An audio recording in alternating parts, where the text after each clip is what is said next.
Okay, so we're recording. So if you want to go ahead and get started, you totally can. All right.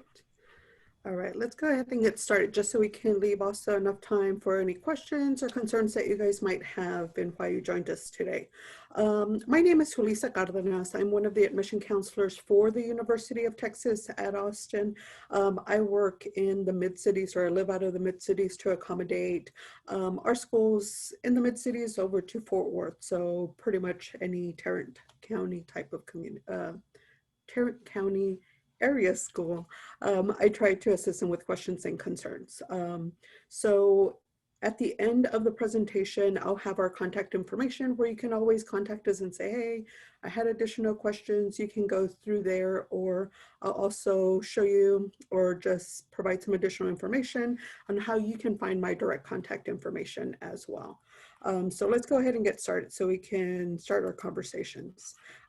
These are just going to be some best practices just to make sure that everyone is being respectful of each other's time, in addition to sharing that information while our session is being conducted.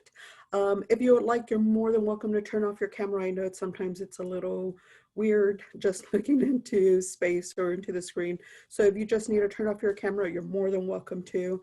I always recommend to students just to mute yourselves. I know several of us, as we have been working from home, as you've been doing school from home, there's always, I personally have a pet, so you might hear my pet in the background sometimes barking.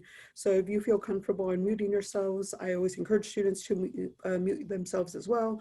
Once again, be etiquette, be respectful of each other in the chat. So if you have questions and concerns, just be proper in the way that you ask those questions as well. And as Ms. Post has shared, we are recording this session just in case you have friends, or if someone else is needing some additional information, you can always come back to this, and or you can always visit us online as well. We are conducting our sessions regularly just to assist students, counselors, parents, anyone in the community with questions and concerns as well. I think one of the largest questions we always get is, who exactly is UT? What are we offering at the university currently? UT is known for being one of the largest institutions within the state of Texas. Currently, we have over 13 colleges at the university, and we have over 170 fields of study. As you're looking at the listing on your screen right now, these are going to be all of our schools and colleges. The undergrad programs are going to be the ones in black. The ones in the burnt orange are going to be more graduate programs. So any of our students who are saying, I'm looking for excuse me, like a pre-med and or law school, those are going to be more of graduate programs. So when students are looking for specific majors, especially if it comes to a program like pre-med or pre-law, we always recommend students to major in something they're truly interested in, and then we'll assist them in the process of selecting the courses that are going to best fit their end goal, meaning how are we going to prepare you in applying to medical school and or law school altogether. Our student population currently is a little over 51,000 students on campus. Our undergraduate population is 40,000 students on campus, and it's truly representative of all of the counties within the state of Texas.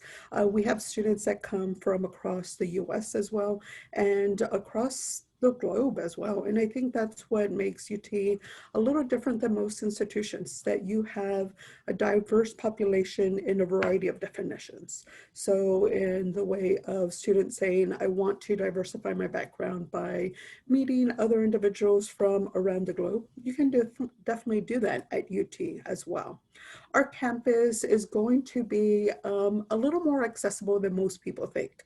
I think a lot of individuals think with us being such a large institution, you wouldn't get that personalized touch from our faculty altogether, but that's quite the opposite. Our student professor ratio is 18:1, so we definitely try to hire more professors if needed to accommodate and give students that personalized touch as well. I think one of the major highlights that is listed, it's one that our alumni, our Texas Exes, traditionally echo, is that most of their classes were also smaller. They got to know students within their class, got to work closely with professors, and got better acquainted to that specific major that they were interested in as well. So here are some additional fun facts that I think a lot of our students sometimes look for. Freshman retention rate is definitely high. It's going to be at that 51%. I'm sorry, at that 95 percentile. So that means that most of the time students who start at the university are going to continue into their sophomore year and more than likely graduate from the university as well. One of the major things that we always encourage students to take advantage of is our 360 connections. And what that means is that we're trying to support students academically around them in that 360 environment. So one of the best examples is our first year interest groups that most of us refer to as FIGs.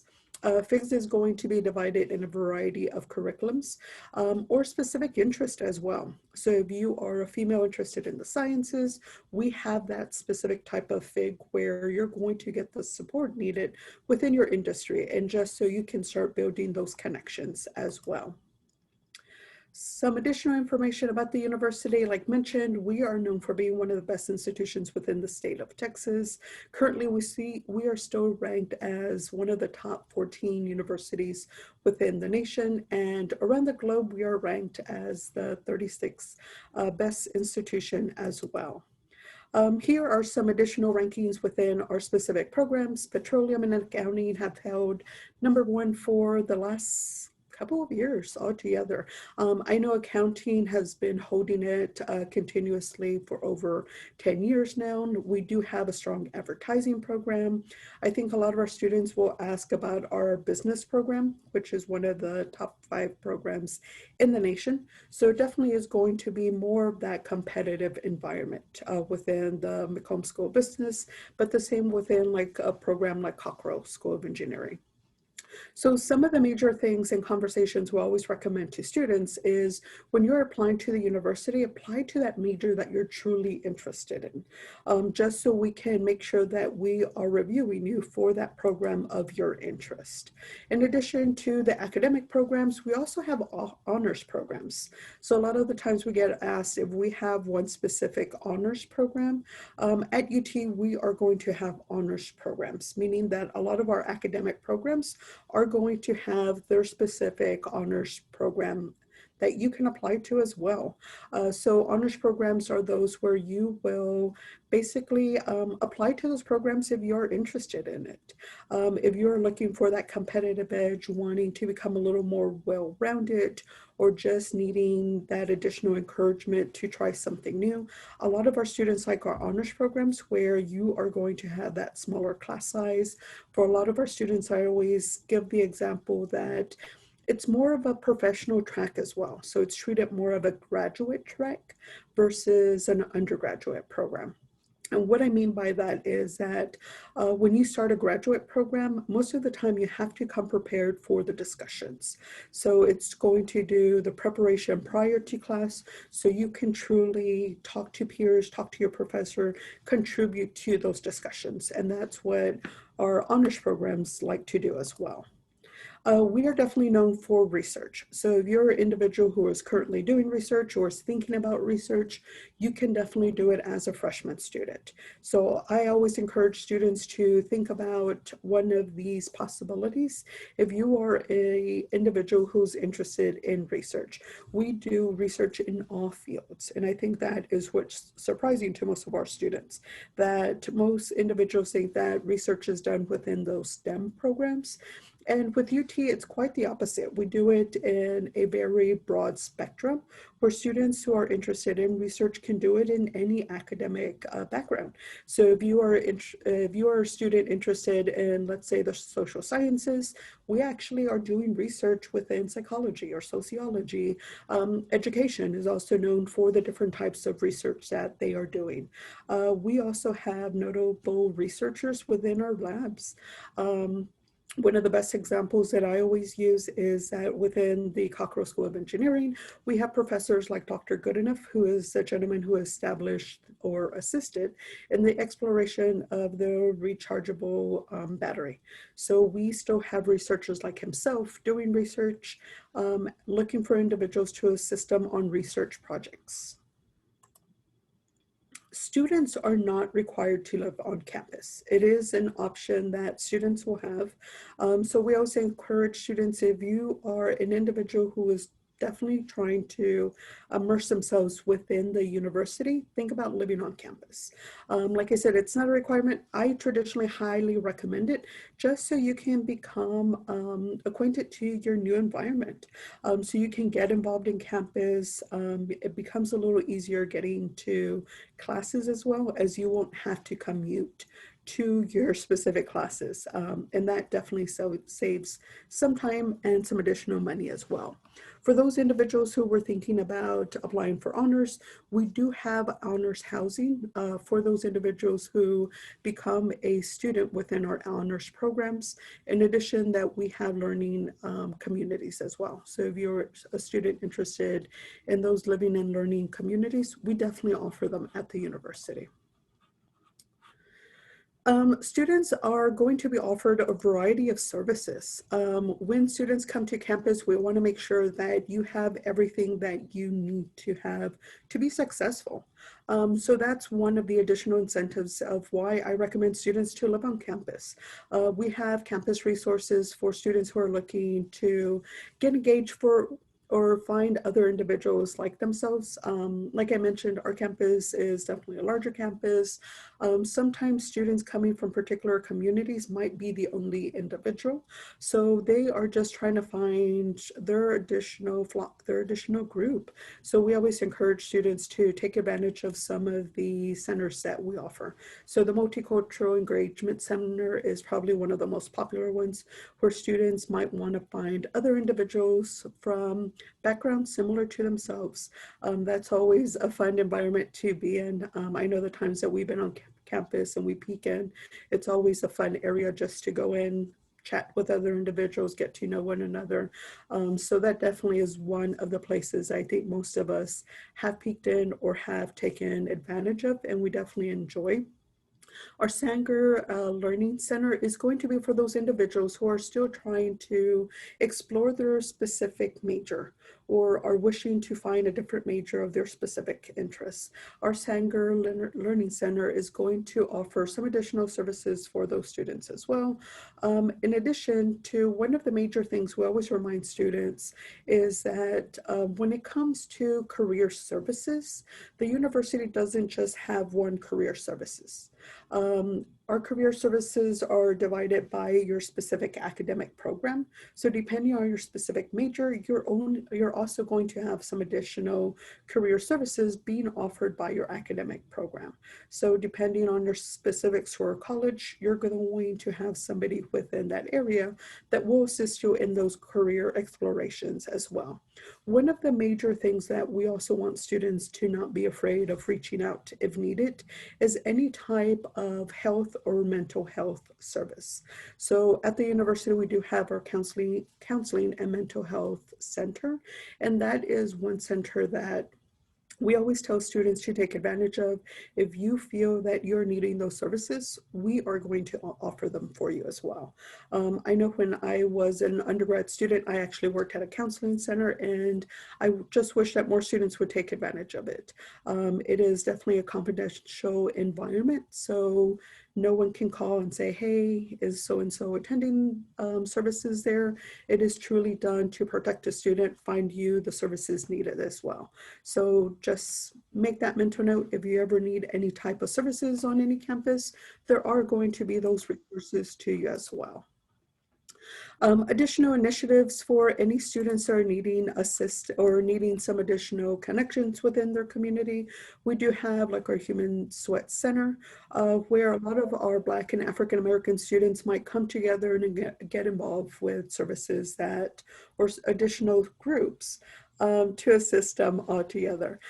So that's where they might find programs like Project Males. I know Fly, which is our Fearless Leadership Institute for our females, is also housed. So we always tell students, if you are looking for some additional connections, some additional support, take advantage of some of these resources as well. We know that some of our individuals, especially first generation, individuals of color, or even if you are individual coming to us from our gay, lesbian, transgendered questioning community, we do have those support services for you. We even have ceremonies for our communities as well. So we just want to make sure that you're a successful student on campus. All right, so the university also has over 1,300 different types of student organizations. So besides having those fun social organizations, we also are going to offer academic, professional, political, or religious organizations, but we also have our spirit organizations within those 1,300 organizations. I know the university or ourselves always get questions about our Greek organizations. We do offer a variety of Greek organizations. Some of them might fall within like the social aspect or the community aspect. So we do offer a variety of organizations on campus. So that's one of the other reasons that sometimes I encourage students to take advantage of living on campus so you can take advantage and be involved in these organizations as well. The university is known for some of their athletic programs. So we are known for being a Division I Big 12 conference team as well. Sorry, I'm getting caught for words there. So we are going to offer a variety of different, like I mentioned, spirit organizations, but this is where some of our students also will attend one of our volleyball teams, basketball team games, swim teams. So you can participate in any type of athletic interest that you might be interested in as well. I think campus safety has become one of those big questions. I know as I have done presentations with groups in prior years, this has been one of the big questions. We are a pretty safe campus. With us being in the middle of a city, I always feel very comfortable on being on campus even at night. But we always encourage students to still practice those safeties that we have been taught over the years. So not going across campus by yourself, make sure that you're with someone or a group. We do have our shore walk program, meaning that someone from campus would join you and walk you to your destination as well. In addition, we do have our UT night rides, which means that we have teamed up with Lyft, where Lyft will also assist you in getting from one side of campus or one destination to another as well. So Austin is still known for, of course, being a little weird, being a little awkward, but we like that. We like being in the middle of a community that we want students to become themselves. Austin has drawn people from a variety of backgrounds. As earlier we saw, we have students from across the nation and around the world. Currently, it's still known for being one of the best places to live. In addition to, it has some of the best festivals. I think a lot of our students will stick around during spring break or some type of break to take advantage of like Austin City Limits or South by Southwest, which is another fun festival. The university is also known for working very closely with some of the big sexy IT type of companies. So companies like Facebook, Google, I think Apple has been one of those biggies that a lot of students have also been interested in working with. We work closely with them, and they're definitely housed in Austin. So that's where a lot of our students like to build and network with those companies. very similar information as earlier. So one of the major things that I always encourage students to take advantage of is that we also have study abroad opportunities. Study abroad opportunities are not limited to one type of population for us. Any specific major, any specific interest can do a study abroad opportunity. Currently, we have a little over 400 study abroad opportunities for students. As mentioned on this slide, we traveled to over 78 different countries, and it can be done in a variety of ways. So if you want to do it immersed within a class, you can definitely do so. We have some students that want to take advantage of their summers and do a study abroad opportunity. You can definitely do that as well. And even some students will like to do it for an entire full semester, so like a fall or spring semester. And we work with students on seeing what type of opportunities they're looking to explore and how we can assist them in that as well. The university is one of those institutions that we want you to get out there. We want you to explore outside of Texas, outside of your comfort area, just so you can see what other opportunities you can take advantage of. So one of the major questions, or why I think people have come today, is that you're just wanting to learn a little more of how do you apply to the university? What are going to be some of those major steps? So currently students are required to submit an application. So you can do either the Apply Texas application or the Coalition application. We do not have a preference. It's going to be either or. I always tell students to think about it more in the idea of what institutions are you applying to and what application would work in your favor. So if you're applying to institutions that are utilizing Apply Texas, do a strong Apply Texas application. But if you are applying to a variety of schools that might be out of state that are utilizing the Coalition application, take advantage of the Coalition application. You just need to submit one. Like I said, we do not have a preference for either or. We are just needing students to begin their application submission by completing one of these applications. At UT, one of the major things that I always remind students of is that UT does their admissions on a holistic review. And what that means is when you submit your application, you're being reviewed for your first pick major, but we're wanting to see how did you prepare for that specific major. So we are not looking for a specific ranking, a specific test score, a specific GPA. It's more the idea of how did a student prepare for their major and how are they the best fit for that, for the university as a whole. So we are going to take advantage of all of the information that you're submitting. So the pieces of information that we would like for students to submit, and we'll break these down in a minute, is that we would like students to submit their application. Students are required to submit their application fee or fee waiver. So as we're going through these, I always encourage students, if you need to come back and refer to these, we actually have our checklist on the website as well. So if you go through our admissions.utexas website, you'll find an admissions checklist as well. If you're needing some additional information for the fee waiver or how you can obtain a fee waiver, you can find additional information there as well. Once again, the admissions application, we are requiring students just to submit one essay. I always remind students it's just that one. Submitting multiple essays does not increase your chances. In addition, we are asking you to submit 3 short answers to some prompt questions, your high school transcripts. If you have completed any type of college level credit that you would like for us to take into consideration, submit those as well. And then several of our majors might have major specific requirements. So we'll touch on that in a minute. So when submitting the application, some of the optional materials, and this was one of the big questions that I have received in the last couple of days. If it's an optional item, a student does not have to submit that piece of information. It truly is an optional piece of information. Traditionally, I tell students if you're looking for something extra to submit just to support or show us how you have prepared for your specific major, that's where one of these pieces of information might work in your favor. So an expanded resume is truly just that. We would like a multi-page document showing us how did you prepare for your major. Of those organizations that you have listed on your resume, can you provide us some additional information on what you might have done? How did it prepare you for the university, or how did it prepare you for your major?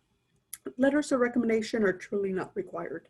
Letters of recommendation are just to provide support for a student. So I always recommend students to submit one or two at the most letters of recommendation, but I always remind them to make sure it's a meaningful letter of recommendation. So from someone who can provide insight to who you are or what your contributions are going to be to your specific major or preparation for your major altogether. I think one of the largest questions that we have received this year as the year is beginning is if you are needing to submit an SAT or ACT score. The university has made a decision, as mentioned, that students applying for fall 2021 are not needing to submit an SAT or ACT score. Submitting an SAT or ACT score is not going to increase your chances for admissions.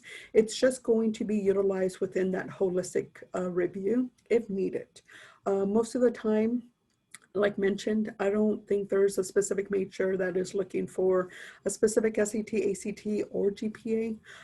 Traditionally, it was just collected for data, as the university is required to submit some additional information to the state. So thus, us made this decision of suspending any requirement for a test this coming fall 2021. I'm sorry, fall 20. Yes, fall 2021. I apologize for that. In addition, like mentioned, we are requiring students to submit one essay. It's going to be on topic A. If you're doing the coalition, similar topic as well. We are recommending students to submit a essay that is going to be ranging within 500 to 700 words. It is going to be submitted online as well.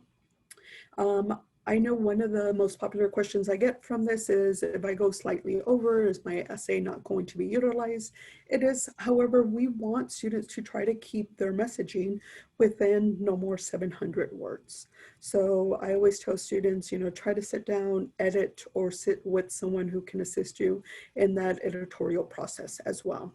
We want to learn a little more about you. The university does not require an interview or can it conduct interviews. So that's where your essay is going to provide us some additional insight of who you are. So we want to know something a little more unique about you. Any unique opportunities, any challenges you might have faced, something that provides us insight of who you are and how you are shaped as the individual as you are today. I know it's a very general, some students think it's a very vague statement, but it truly is just an introduction to who you are and how you believe you are a strong applicant to the university. We do have these additional 3 short answers that we are asking students to also complete. Some of the information is going to be information that you might have thought of already. So this is where, if it's already touching on it within your essay, I always tell students, try to pull that information from your essay and add it to your short answers, because they do need to fulfill some of these requirements or some of this information as well. So your first short answer should be answering of why are you majoring in that specific major? What indications, how did you explore, or how did you find your first pick major? Leadership is always that biggie that I always remind students. Leadership is not just a specific label of a organization that you might have led. We know that not every student can be president, vice president, have an official role within an organization.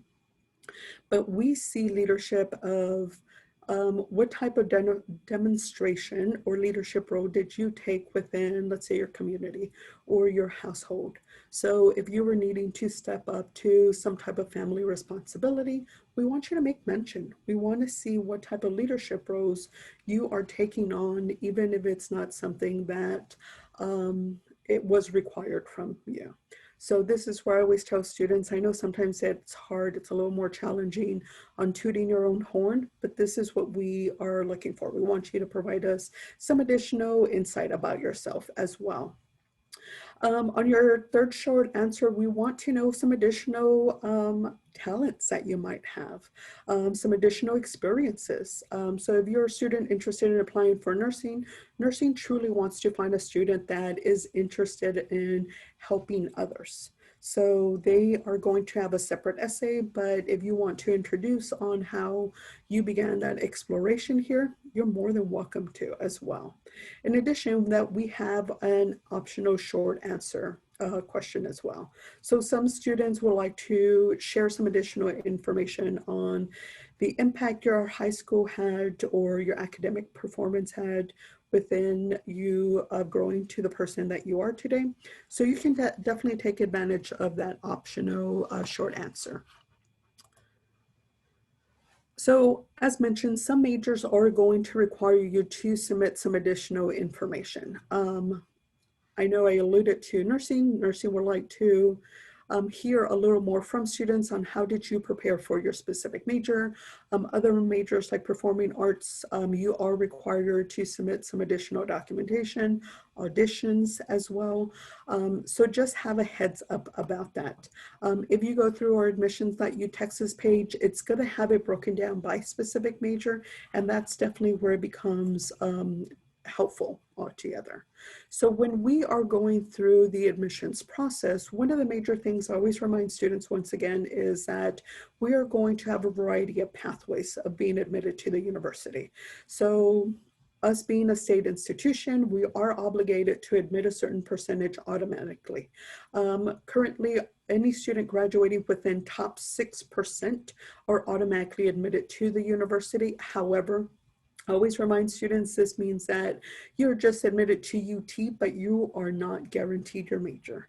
So this is truly where the holistic review comes into play, as we are reviewing students by reviewing students for their specific major.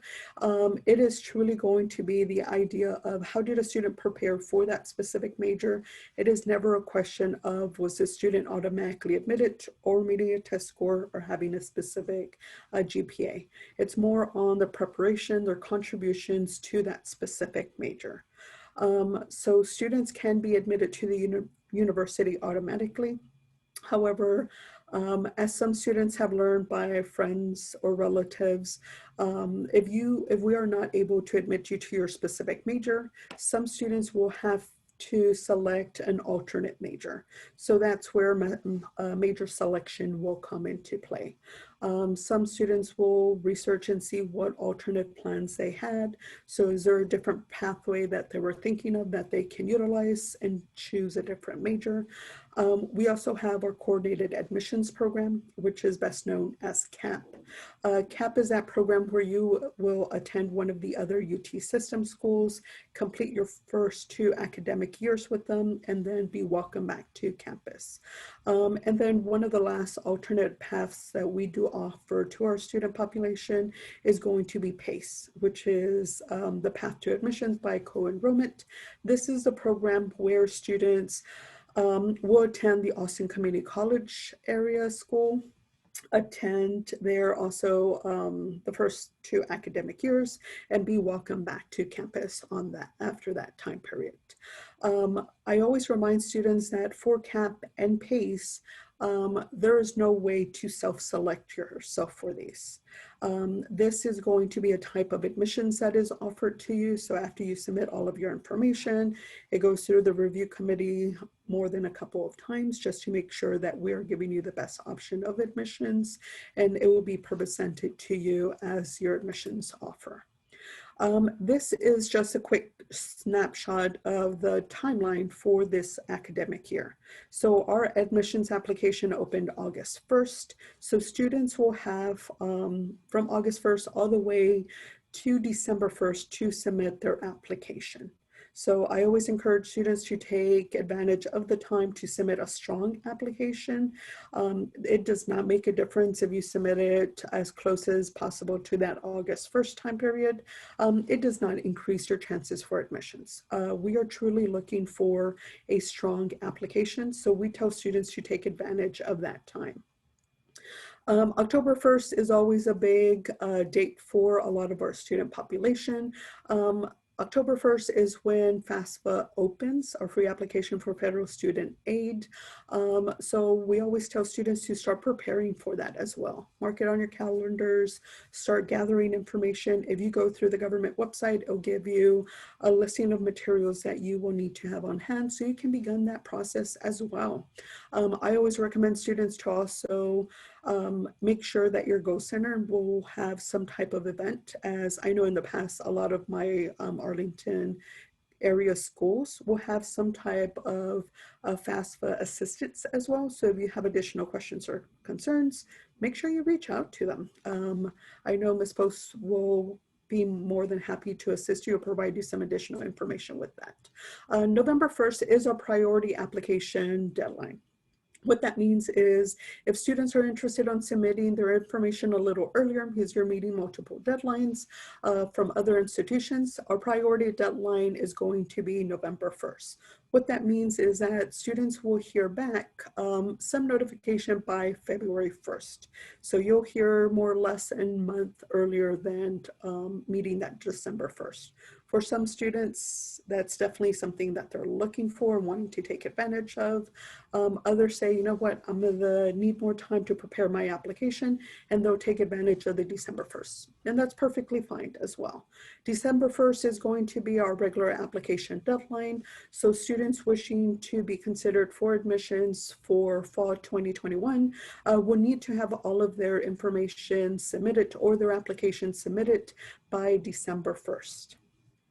January 15th, FAFSA priority consideration. This is one date that if you're completing your FAFSA or TASFA, I always tell students highlight it on your calendar. So if it's a phone notification, if it's still an old school calendar notification that you have up in your home, make sure you highlight this date. This is a date that I think a lot of institutions take advantage of just to make sure that you have all of your documentation into them. Just so as soon as we can get an admissions decision to you, FAFSA can quickly pick up, or our financial aid office can quickly pick up and start awarding you funding as well. February 1st is going to be, like mentioned, that priority notification time period. March 1st is when all students who have applied to the university will get some type of response from us. So this is where I always encourage students to just be patient with us. It does take us some time to read through every single application that we get at the university. So just be patient. From December 1st all the way to these other timelines, we are reading. We are actively reading. We're trying to see how we can get a response to you as quickly as possible. As you start receiving decisions from universities, I always remind students that every student will have until May 1st to get back or let us know if you are attending our institutions. I know I have heard from some students who say, well, I've heard from institution X that says I need to let them know sooner than later, which is prior to that May 1st. In actuality, all students will have until May 1st. I tell students, take advantage of your time, review those offers. I know some families are needing to review the FAFSA or their award information. So take your time, read that information, visit campuses. Right now, you can only do it virtually, and we're slowly opening our campuses up, but take advantage of those resources as well. Like mentioned, our priority deadline is just offering students to submit their information a little earlier. We'll receive a notification a month earlier than most. Our priority deadline is not binding. I think that is something that a lot of students are concerned that it is a binding deadline. It is not a binding deadline. It is truly just a priority deadline for our populations. If students are interested in applying for honors, like mentioned, I always encourage students to go through the website to submit their information. Some of our programs programs are utilizing our Applied Texas application, where you would say, yes, I am applying for your College of Natural Sciences honors program, and they'll utilize the same information that you've submitted for your admissions application as well. I always remind students to be cautious that honors applications might want students to meet the priority deadline. So make sure you're getting all of your information in. All in all, our honors programs will utilize the December 1st deadline. So make sure you collect all your information and submit it to the university as well. One of the major key components that we have been using the last several years at this point is our document upload system. And I think this is one of the major key components that we wish students to take advantage of in these times. I know it has become challenging where some students are saying it's a little challenging trying to get a paper document, mail it, or submit it to the university. One of the things that we have utilized over years, and it definitely has worked out for a lot of our student populations, is our student document upload system. Our document upload system is truly that where you have a PDF document and you just upload it to your profile. How you're going to get access to your profile is after you submit your application, the university will send you access to your My Status account, which is your student portal. Within your student portal, you'll be able to upload a copy of your resume, letters of recommendation. If you're needing to make edits to some of your documentation, you can submit it via the document upload system. If you are applying to an honors program and they're wishing you to submit, let's say, an additional essay or supporting documentation, you are able to submit it via the document upload system. In addition to your student portal, you'll be able to submit your housing application. Housing applications will be accepted as soon as you submit your admissions application. I know a lot of our students who say, I know I want to live on campus, I want to submit it earlier than later. Yes, you can definitely do that. That's something that is definitely encouraged for our student population. It's just you holding your virtual place in line as you are going through the process as well. Students wishing to apply for housing are required to pay a separate $50 application fee to be included with your housing application. Your housing application information, you can track it on your student portal. So that's one of the key components of you getting access of your My Status account, is that you'll be able to submit your information and keep track of your additional documentation that's being submitted as well. Some of the biggest questions that we get is going to be over our tuition and financial aid. So currently, this is a general cost of attendance at the university. So Texas resident is just any individual living within the state of Texas. This is how we come up to the cost of attendance of $27,000 to $28,000 a year.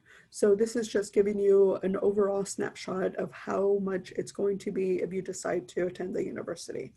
I always remind students, we understand this is sticker shock per se.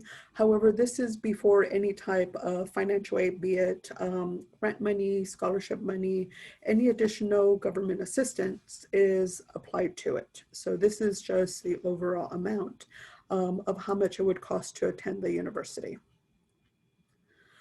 We remind students that your future is definitely an investment. The university is known for being one of the best valued colleges within the nation, within an employable environment altogether. Most of our students will gain some type of employment, sometimes even before they graduate, and that is always very impressive when students are applying to the university, is that you're going to be that employable, marketable type of individual when you hit the job market as well. So for those students interested in applying for financial aid, make sure you go through the FAFSA.gov website. If the website is asking you to to pay some type of sum so you can apply for financial aid, that is not the right site. It truly should be the free application for federal student aid. It's in the name, it's a free application, so take advantage of that. If a student is an individual within the state of Texas, and you're needing to submit the TASFA, definitely take advantage of the TASFA, submit that information to us. Once again, the priority deadline for that is January 15th. Students interested on applying for scholarships, one of the major changes that we did a couple of years ago is that there is no separate application. After you submit your admissions application, we're going to utilize some of the information that you are submitting on your Apply Texas or your coalition application to see how we can award you some additional scholarship funding as well. One of the largest scholarships out there is actually not through admissions. That's going through our Texas X's, which is our alumni organization. They have the 40 Acres Scholarship and additional scholarships on their website. So we always encourage students to visit their website for additional information on the 40 Acres and their additional scholarships as well. Texas Advanced Commitment was one of the biggest questions I got this past year. A lot of students who were saying, my family has made an adjusted gross income of $65,000 or less, should qualify for tuition being covered.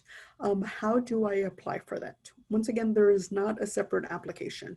This is truly all going to be information that you submit through your FAFSA and seeing how we can cover your tuition. So as long as your family makes under $65,000 a year, we are assisting students on covering their tuition at the university. In addition, if your family makes $125,000 or less, we will still offer some tuition support as well. So I think that has been a big help to a lot of our students altogether. For DELL scholars, I think this was another of the questions from some of our student populations. For those students who qualified for a full Pell, that's where we were also offering some additional incentives to our student populations.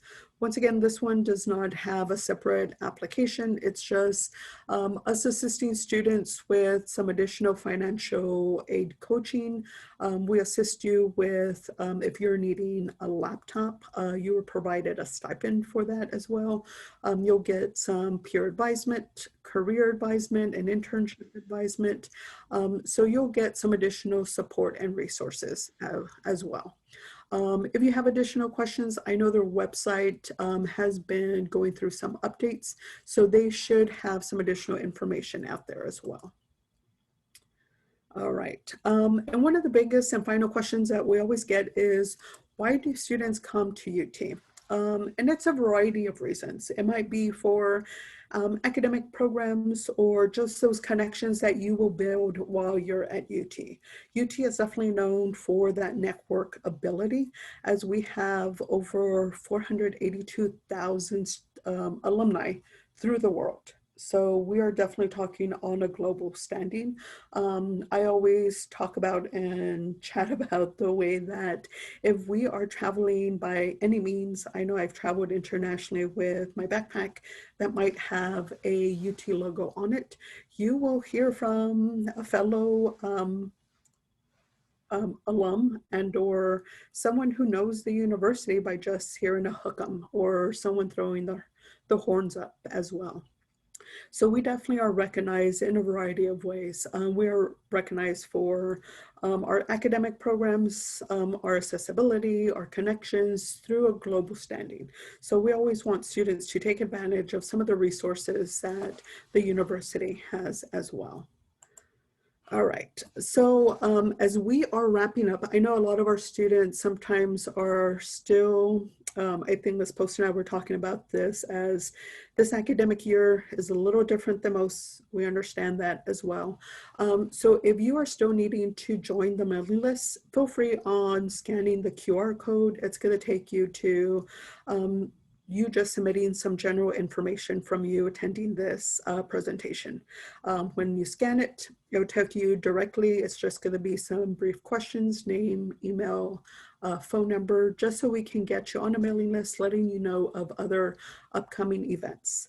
We traditionally try to build events specific for our general region. So any student within the Dallas-Fort Worth area will receive some additional resources. We'll do some additional presentations. We even try to get families to join us, just so you can hear from other individuals.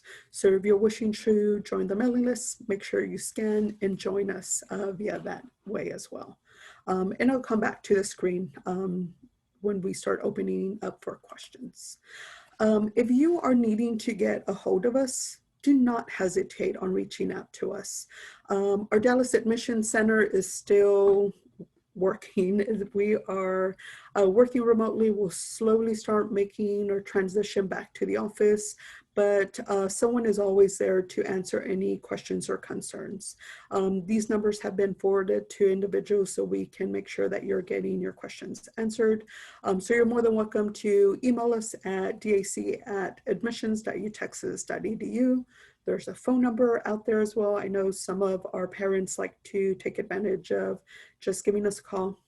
You're more than welcome to call us either at the General Admissions Office number or our Dallas Admissions Center. I always tell students, stay connected with us. As you're researching institutions, start to get familiar with us. Start connecting with us, be it by any of the social means. If you are just researching the university, trying to get a better idea of who we are, what we're doing, one of the major tools that I like taking advantage of is our YouTube. Our YouTube is going to have a variety of pieces of information that I find helpful most of the times. It's going to give you an introduction to the campus, how it looks. I know right now we can't necessarily wander around on campus, but it'll give you a nice virtual view of it, as we also have some additional classroom experiences out there. I know during the summer, one of our professors was hosting some class sessions online, and even those are out there as well. So if you want to see some of the discussions, some of the topics that are being hosted by the university, you're more than welcome to take a look at those as well. All right, I believe we are getting towards the end, so I'm going to head back to the scan area. So if anyone is needing to join our mailing list, you're more than welcome to. I know as we begin to wrap up, I will open it up for any specific questions or concerns that you guys were having as well. So, and I'm just going to leave that up for a few minutes just so anyone who is needing it can take advantage of it. And then if you want to unmute yourself, you're more than welcome to and ask your question. So I had some students message me their questions. Sure. So the first one that I've got is someone's wondering when admissions are going to be announced for those who are automatically accepted. So traditionally how it works is that, once again, automatic admissions just means that you're admitted to the university. So after you submit your application, it'll take us some time to begin that review process. So you'll see a change on your My Status account. In the past years, it was closer to November where people would see that change where it would say, congratulations, you've been admitted to UT. However, your major decision more than likely won't come until the spring semester, because it truly takes us some time to go through. This past year, I believe we had over 50-something thousand applications. So we go through every application and we see who is the best fit. So for that question, it's kind of double-edged sword. Automatic admission, you'll receive that notification saying you're automatically admitted to the university, but major decision won't come until later. They haven't given us a definite date at this time. I am just going by back from my experience in the past years. It won't be until later in the fall. So, and they're also wondering what are the statistics of those who get into McCombs but are in like the top 2%? Yeah, and that's always a difficult question, just for the idea that McCombs does not do their admissions by any specific ranking, test score, or GPA. So for a question that specific, I truly do not know because it truly is on the applicant poll. We have heard that same myth out there that if you are X percentage within ranking, you would be admitted to UT or be admitted to McCombs. When we have asked McCombs said there's truly not any truth to that. So it will go through a holistic review. This is where we truly encourage students to submit a strong application.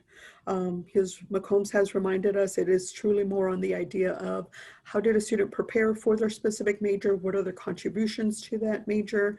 What is impressing them where they would say, yes, the student's the best fit for a specific program. Awesome.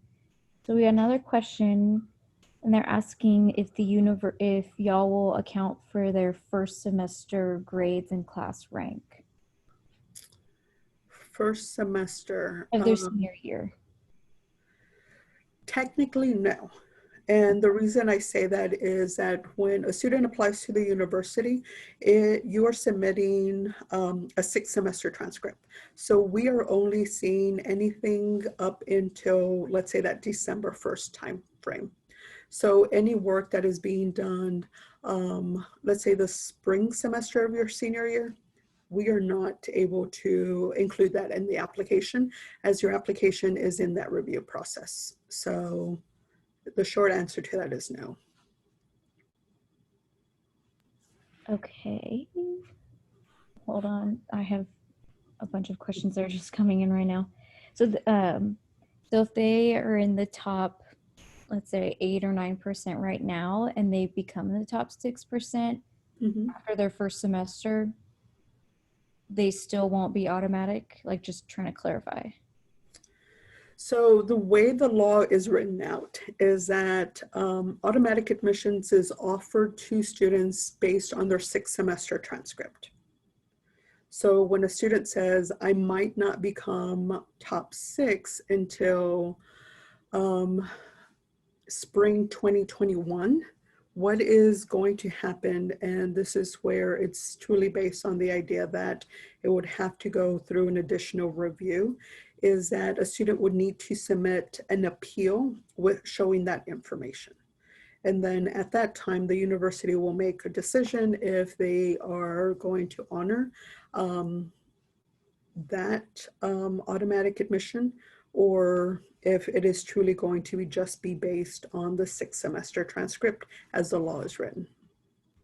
Okay, awesome. Thank you. Next question is, how do y'all determine who gets the Texas Advanced Commitment Scholarship besides the $65,000 adjusted gross income?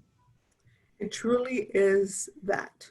So that's where our financial aid office is going to review the information submitted via the FAFSA, and they are going to basically say any student falling within this range, we're going to find funding to assist them on paying tuition. So that is why I always encourage students to try to get their information in earlier than later. We understand that this year, once again, is a little weird. It has become an odd year for so many individuals and families.